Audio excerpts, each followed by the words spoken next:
దేవుడు చాలా మంచివాడు, దేవుడు చాలా గొప్పవాడు, దేవుడు అంటేనే మంచోడు. కనుక బైబిల్ మతంగా మీరు ఆలోచింపక ఒక మార్గంగా దేవుడు మనల్ని ఎంతో ప్రేమించాడు. బైబిల్ చెప్తుంది,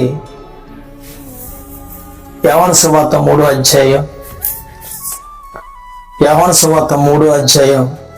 16వ వచనం ఏం చెప్తుందంటే, దేవుడు లోకమును ఎంతో ప్రేమించెను కాగా ఆయన అద్వితీయ కుమారునిగా పుట్టిన వాని యందు విశ్వాసముంచువాడు ప్రతివాడును నశింపక నిత్యజీవం పొందినట్లు ఆయన యేసుక్రీస్తు ప్రభువును అనుగ్రహించెను. చూసారా, దేవుడు మనకి యేసు ప్రభువుని ఏం చేశాడంటే అనుగ్రహించాడు. అనుగ్రహం అంటే ఎంత గొప్పదండి. చీకటిగా ఉన్న ఈ లోకంలో దేవుడు తెలియక మన జీవితాన్ని మన ఇష్టం వచ్చినట్టు జీవించే సమయంలో దేవుడి లోకానికి అనుగ్రహించిన ఒక కృపావరమే యేసుక్రీస్తు ప్రభు. అనుగ్రహించను లోకము తన కుమారుని ద్వారా రక్షణ పొందుడికే గాని తీర్పు తీర్చుడుకు దేవుని ఆయనను యేసుని లోకానికి పంపలేదు. మళ్ళీ చెబుతూ మత్తయి సువార్త 11వ అధ్యాయం 28, 29, 30 చెప్తున్నాడు, ప్రయాసపడి భారం మోసుకున్న సమస్త జనులారా నా యొద్దకు, అంటే యేసు యొద్దకు రండి, నేను మీకు విశ్రాంతి కలుగజేతును. నేను సాత్వికుడను, దీన మనసు గలవాడును గనుక మీ మీద నా కాడి ఎత్తుకుని నా యొద్ద నేర్చుకోమంటున్నాడు. చీకటి ఉన్న మన జీవితం ఏ మార్గానికి వెళ్ళిపోతే తెలియకపోతే ఒక్కసారి యేసుక్రీస్తు ప్రభువుని మీరు అంగీకరించి ఆయన దగ్గరికి వచ్చి నేర్చుకుంటే ఆయన మీకు నిత్య జీవాన్ని ఇస్తాడంట, శాంతిని ఇస్తాడంట.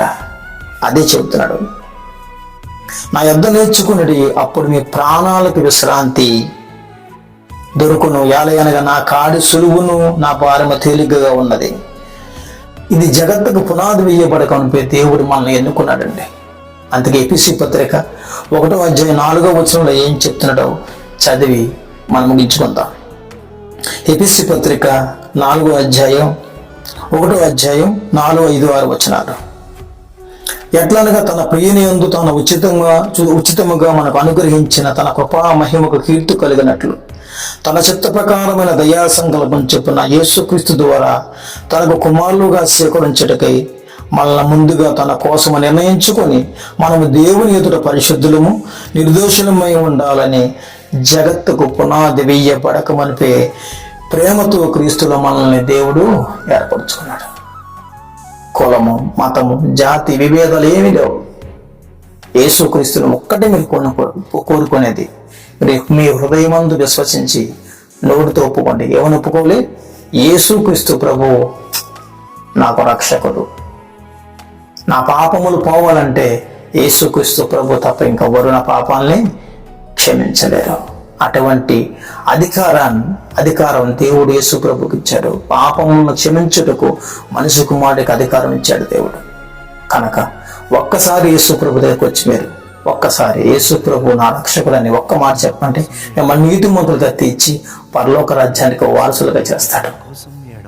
ప్రార్థన చేసుకున్నాం. పరమ తండ్రి, మీరు నాకు ఇచ్చిన ఈ సమయాన్ని బట్టి కొన్ని మాటలు రోమపత్రిక 5వ అధ్యాయాన్ని చదివించాను.